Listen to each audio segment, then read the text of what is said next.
లోక్సభ ఎన్నికలు సమీపిస్తున్నాయి. సో దేశ రాజకీయాల్లో ఇప్పుడు పూర్తిగా రాజకీయం రసవత్తరంగా మారింది. మనందరికీ తెలుసు, రాజ్యసభ ఎన్నికల నోటిఫికేషన్ విడుదలైంది. ఈ నేపథ్యంలోనే లోక్సభ అండ్ రాజ్యసభకు సంబంధించి కొన్ని రాజకీయ పరిణామాలు అయితే ఫాస్ట్గా మారుతుంటాయి. అందులో భాగంగానే ఈ న్యూస్ కూడా అని చెప్పొచ్చు. ఎందుకంటే జాతీయ పార్టీలు ప్రాంతీయ పార్టీలతో పొత్తు పెట్టుకుని లోక్సభ ఎన్నికల్లో తమ సత్తా చాటేందుకైతే సిద్ధమవుతూ ఉంటాయి.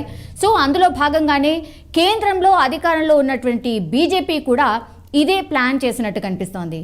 ఎందుకంటే ఏపీ ఫోకస్డ్గా రాజకీయం చేస్తున్నట్టు కనిపిస్తోంది. ఎందుకంటే థర్డ్ టైం ఒకవేళ బీజేపీ పార్టీనే అధికారంలోకి వస్తే కేంద్రంలో హ్యాట్రిక్ విజయం అవుతుంది. సో అందులో భాగంగానే ఏవైతే వాళ్లకు రాజకీయంగా ఉపయోగపడతాయో అవన్నీ స్టెప్స్ కూడా తీసుకున్నట్టు స్పష్టంగా అర్థమవుతోంది. సో ఏపీపై ప్రధానంగా ఫోకస్డ్గా బీజేపీ పనిచేస్తున్నట్టు మనకైతే అర్థమవుతోంది. ఎందుకంటే ప్రాంతీయ పార్టీ అయినటువంటి జనసేనతో పొత్తులో ఉంది బీజేపీ. సో ప్రధాని నరేంద్ర మోడీపై ఉన్న అభిమానాన్ని ఓట్ల రూపంలో రాబట్టేందుకైతే బీజేపీ పక్కాగా ప్రణాళికలు సిద్ధం చేస్తున్నట్టు స్పష్టంగా అర్థమవుతోంది.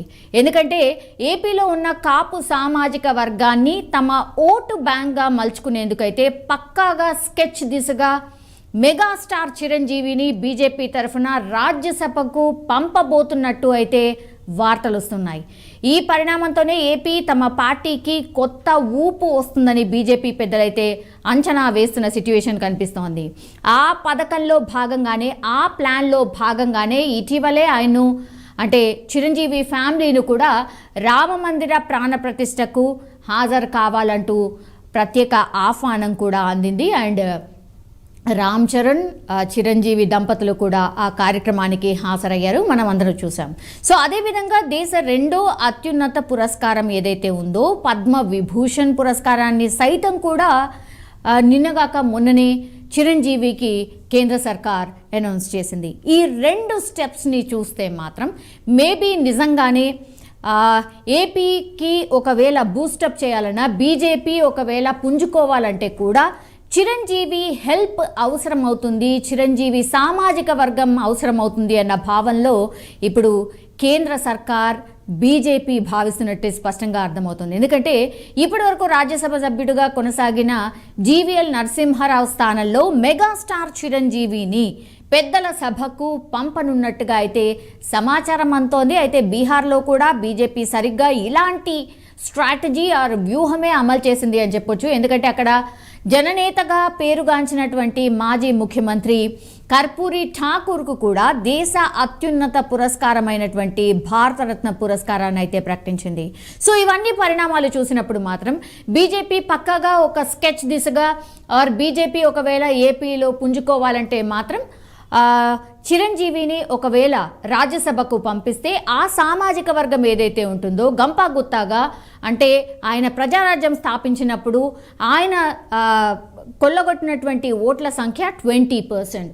ఆ 20%లో కనీసం అంటే కనీసం ఒక 10% అయినా మాకు రాకపోతుందా అన్నటువంటి భావంలో బీజేపీ అయితే ఒక స్కెచ్ వేసినట్టు అనిపిస్తోంది.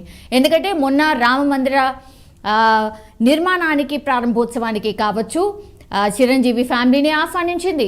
దెన్ నిన్నగాక మొన్ననే పద్మ విభూషణ్ అవార్డుని కూడా అందించింది.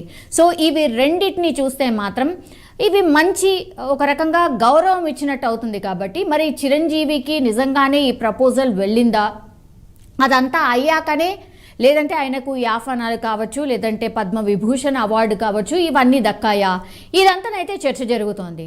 పవన్ కళ్యాణ్ అయితే ఆల్రెడీ బీజేపీ పార్టీతోనే ఉన్నారు. అండ్ వాళ్ళ బ్రదర్ ఆల్రెడీ రాజకీయాల్లో ఉండి ఇప్పుడు 2014 తర్వాత రాజకీయాలకు చాలా దూరంగా ఓన్లీ సినిమా ఫోకస్డ్గా సినిమాలు చేస్తూ ఉన్నారు.